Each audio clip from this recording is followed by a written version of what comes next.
Oh, Stanley, you didn't just activate the controls, did you? After they kept you enslaved all these years, you go and you try to take control of the machine for yourself. Is that what you wanted? Control? Oh, Stanley, I applaud your effort, I really do. But you need to understand, there's only so much that machine can do. You were supposed to let it go, turn the controls off, and leave. If you want to throw my story off track, you're going to have to do much better than that. I'm afraid you don't have nearly the power you think you do. For example, and I believe you'll find this pertinent, Stanley suddenly realized he had just initiated the network's emergency detonation system. In the event that this machine is activated without proper DNA identification, nuclear detonators are set to explode, eliminating the entire complex. How long until detonation then? Let's say 2 minutes. Now this is making things a little more fun, isn't it, Stanley? It's your time to shine. You are the star. It's your story now. Shape it to your heart's desires. Oh, this is much better than what I had in mind. What a shame we have so little time left to enjoy it. Mere moments until the bomb goes off. But what precious moments each one of them is. More time to talk about you, about me, where we're going, what all this means. I barely know where to start. What's that? You'd like to know where your co-workers are? A moment of solace before you're obliterated? All right, I'm in a good mood. You're gonna die anyway. I'll tell you exactly what happened to them. I erased them. I turned off the machine. I set you free. Of course, that was merely in this instance of the story. Sometimes when I tell it, I simply let you sit there in your office forever, pushing buttons endlessly and then dying alone. Other times, I let the office sink into the ground, swallowing everyone inside, or I let it burn to a crisp. I have to say this, though, this version of events has been rather amusing. Watching you try to make sense of everything and take back the control wrested away from you, it's quite rich. I just hate to see it go. I'm sure whatever I come up with on the next go-around will be even better. My goodness, only 34 seconds left. But I'm enjoying this so much. You know what? To hell with it. I'm going to put some extra time on the clock. Why not? These are precious additional seconds, Stanley. Time doesn't grow on trees. Oh dear me, what's the matter, Stanley? Is it that you have no idea where you're going or what you're supposed to be doing right now? Or did you just assume when you saw that timer that something in this room was capable of turning it off? I mean, look at you. Running from button to button, screen to screen, clicking on every little thing in this room. These numbered buttons, no, these colored ones. Or maybe this big red button, or this door. Everything, anything, something here will save me. Why would you think that, Stanley? That this video game can be beaten? Won? Solved? Do you have any idea what your purpose in this place is? Stanley, you're in for quite a disappointment. But here's a spoiler for you. That timer isn't a catalyst to keep the action moving along. It's just seconds ticking away to your death. You're only still playing instead of watching a cutscene because I want to watch you for every moment that you're powerless. To see you made humble. This is not a challenge. It's a tragedy. You wanted to control this world, that's fine. But I'm going to destroy it first, so you can't. Take a look at the clock, Stanley. That's 30 seconds you have left to struggle. 30 seconds until a big boom and then nothing. No ending here, just you being blown to pieces. Will you cling desperately to your frail life, or will you let it go peacefully? Another choice. Make it count. Or don't. It's all the same to me, all a part of the joke. And believe me, I will be laughing at every second of your inevitable life from the moment we fade in until the moment I say happily ever up.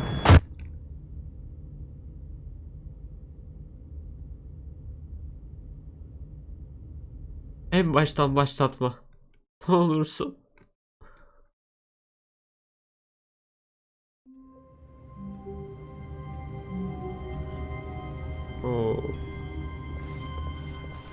All of his co-workers. De ben hala nasıl geçeceğim bilmiyorum ki. Stanley decided to go to the meeting room. Perhaps he had simply missed a message. When Stanley came to a set of 2 open doors, he entered the door on his left.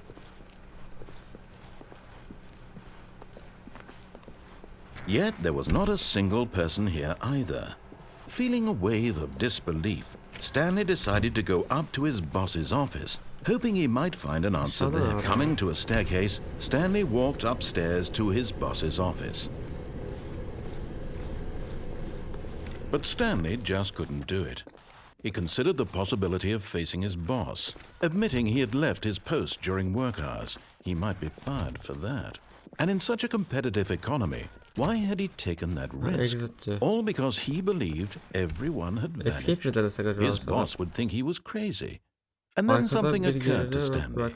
Maybe, he thought to himself, maybe I am crazy. All of my co-workers blinking mysteriously out of existence in a single moment for no reason at all. None of it made any logical sense.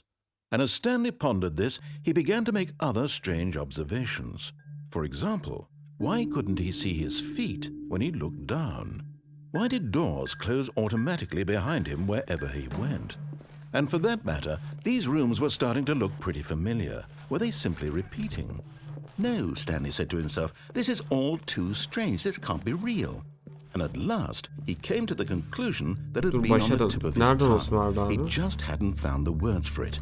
I'm dreaming, he yelled. This is all a dream. Oh, what a relief Stanley felt to have finally found an answer, an explanation. His co-workers weren't actually gone. He wasn't going to lose his job.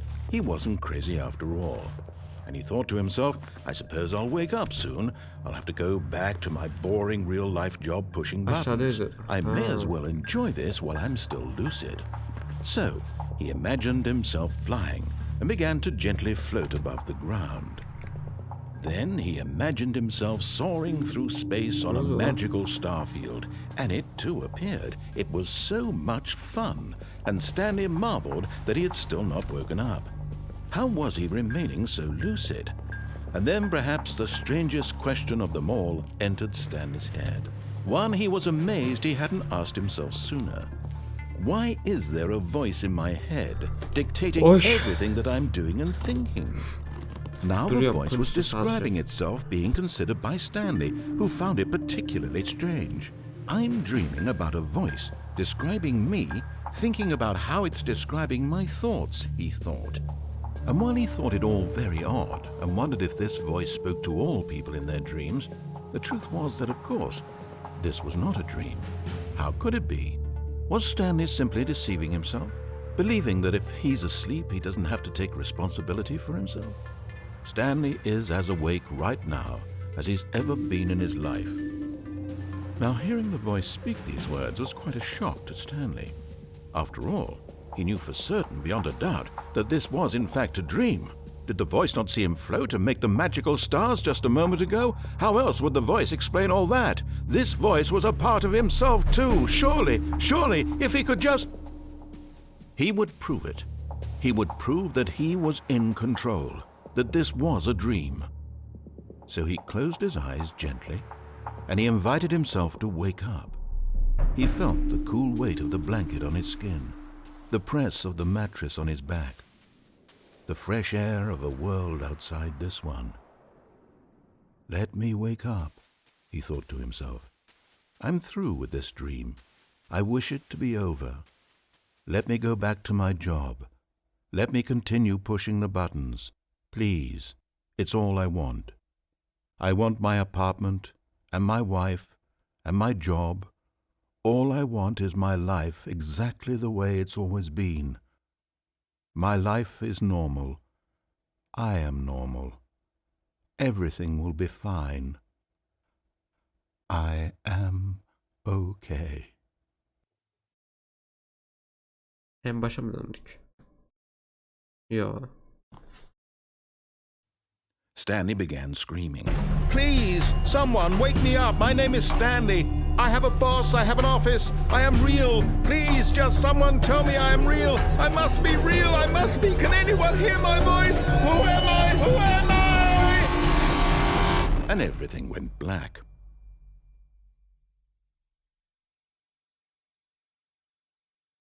This is the story of a woman named Mariella.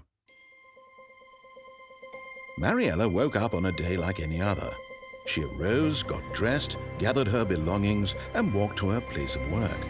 But on this particular day, her walk was interrupted by the body of a man who had stumbled through town talking and screaming to himself, and then collapsed dead on the sidewalk. And although she would soon turn to go call for an ambulance, for just a few brief moments she considered the strange man. He was obviously crazy, this much she knew. Everyone knows what crazy people look like. And in that moment, she thought to herself how lucky she was to be normal. I am sane. I am in control of my mind. I know what is real and what isn't. It was comforting to think this, and in a certain way, seeing this man made her feel better.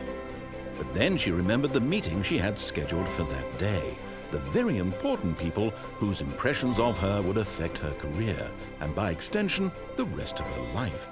She had no time for this, so it was only a moment that she stood there, staring down at the body. And then she turned and ran.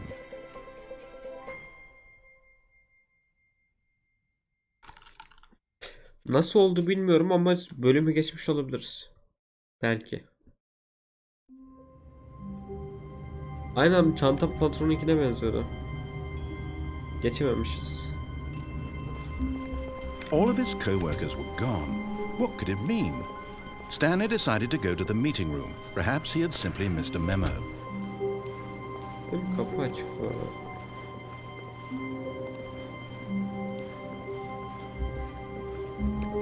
Burası gideceğim. Gitmemiz gereken yer miydi? Aynen. Yo, hayır. When Stanley came to a set of two open doors, he entered the door on his left.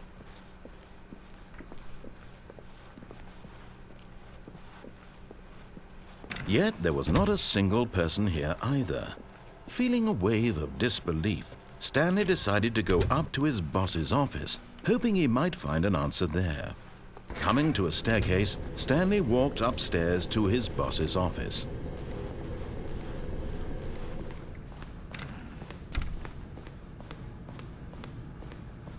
Stepping into his manager's office, Stanley was once again stunned to discover not an indication of any human life.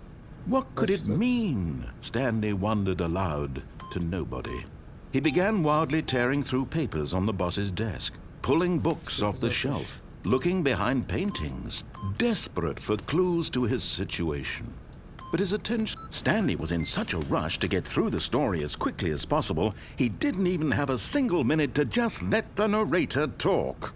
That kind of anxiety isn't healthy, so he relaxed for a few moments with some calming New Age music. Ya aç kapıyı önce.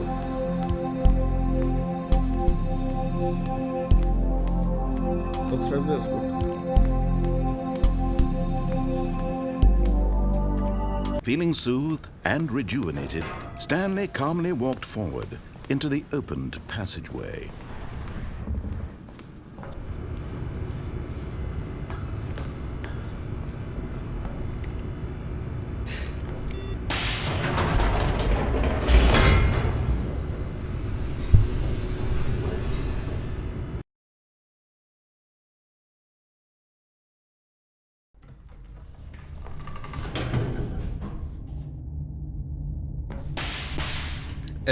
Nasıl kaçacağımıza dair bir fikri olan var mı abi?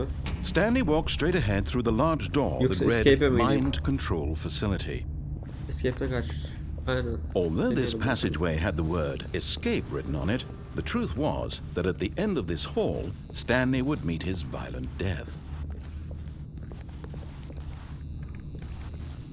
Ölümümle mi The door karşılaşacağım? behind him was not shut. Stanley still had every opportunity to turn around and get back on track. At this point, Stanley was making a conscious, concerted effort to walk forward and willingly confront his Geri death. döneyim mi? İlginç diyor.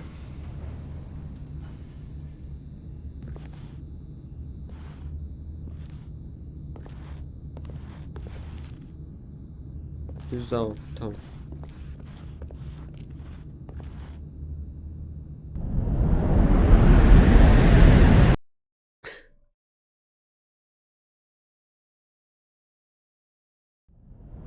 Aha. Aha. As the machine whirled Okay. into motion and Stanley was inched closer and closer to his demise, he reflected that his life had been of no consequence whatsoever. Stanley can't see the bigger picture. He doesn't know the real story, trapped forever in his narrow vision of what this world is. Perhaps his death was of no great loss, like plucking the eyeballs from a blind man. So he resigned and willingly accepted this violent end to his brief and shallow life. Farewell, Stanley.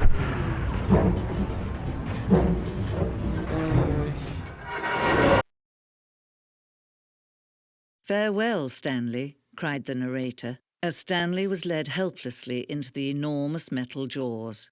In a single visceral instant, Stanley was obliterated as the machine crushed every bone in his body, killing him instantly.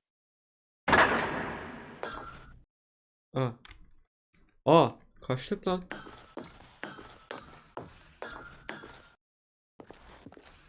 And yet it would be just a few minutes before Stanley would restart the game, back in his office, as alive as ever. What exactly did the narrator think he was going to accomplish?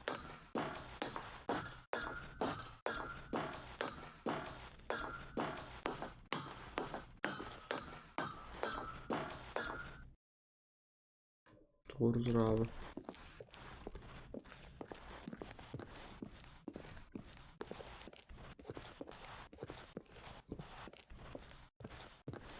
Ana.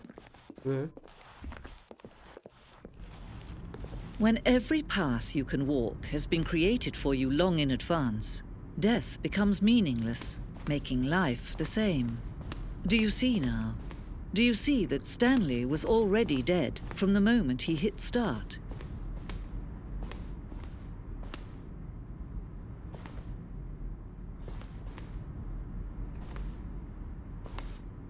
Bu bizim izlediğimiz rota değil mi?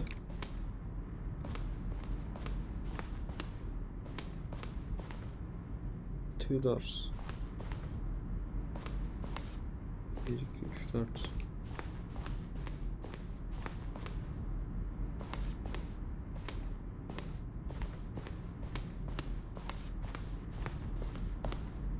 Stanley's computer.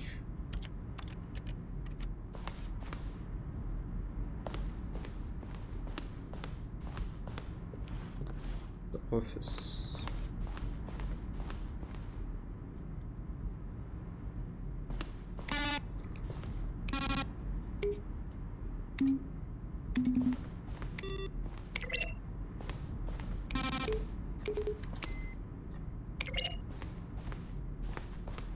Senkronize eklememiz lazım mı?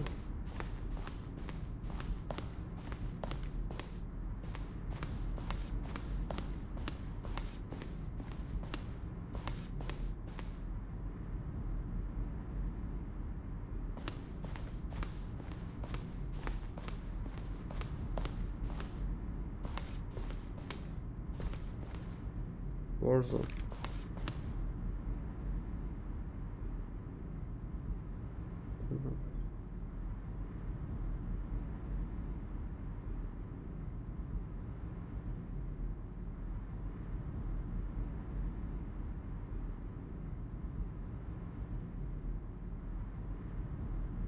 Burada bir şey değil mi? İnanılmaz uykum geldi abi.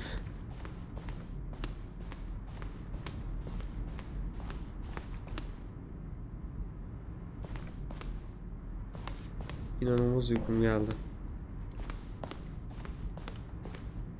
Düz uyuyamadım. Birkaç gündür uyuyamıyorum. Ya uyuyorum da uykumu düzelteyim diye uyuyorum hep.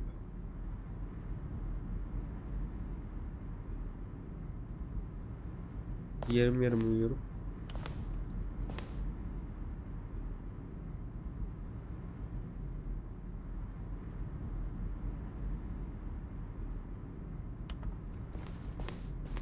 Burası galiba.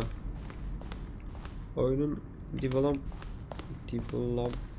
geliştirilme sürecinde ki art designlar, işte başlarından gelenler falan. Telefon çalacak.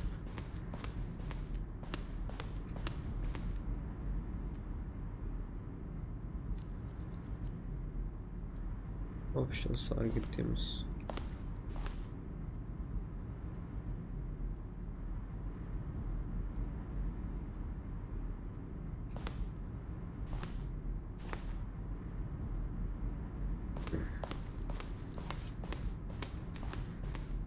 Çalmadı.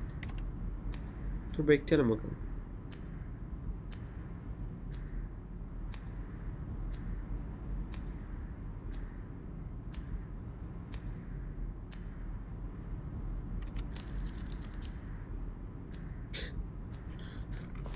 Hiç.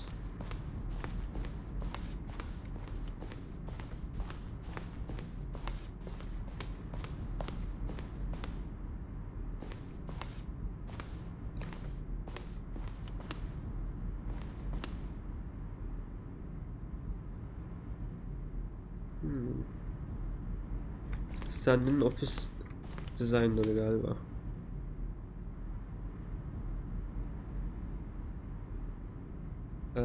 Soldan gelerek bu 2011'deki ofisiymiş. Bu 2012. Öteki de 2013. Şu galiba bizim en son şey yaptığımız. Dahil olduğumuz. Oyunun kendi müzesi aynen. Çok güzel aslında düşünmüşler. Exit. Monitor room elevator.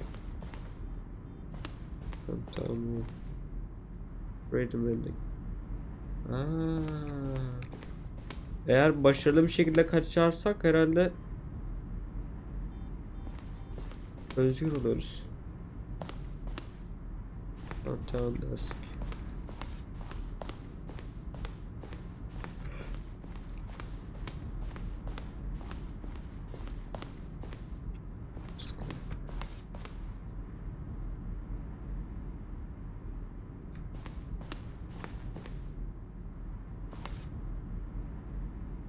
Odasında ofis basmayı dene.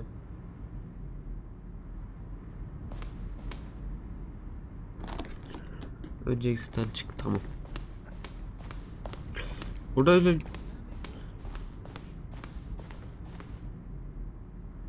çok işimize yarayacak tüyo detay falan yok galiba.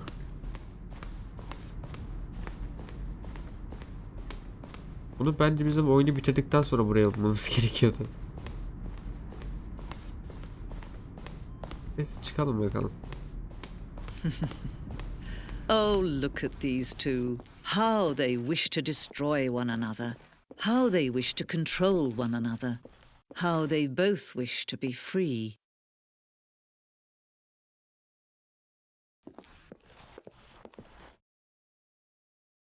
Can you see? Can you see how much they need one another? No, perhaps not. Sometimes these things cannot be seen. But listen to me. You can still save these two. You can stop the program before they both fail. Push escape and press quit. There's no other way to beat this game. Hadi as long as you canım. move forward, you'll be walking someone else's path. Stop now and it'll be your only true choice. Whatever you do, choose it. Don't let time choose for you. Don't let time... Ya escape atacaktık ya bizi patlatacaktı.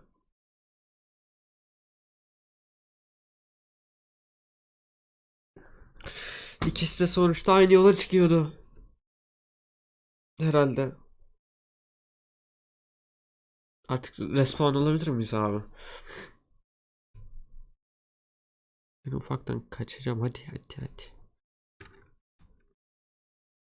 Respawn olamıyoruz. İlla ki escape'e basıp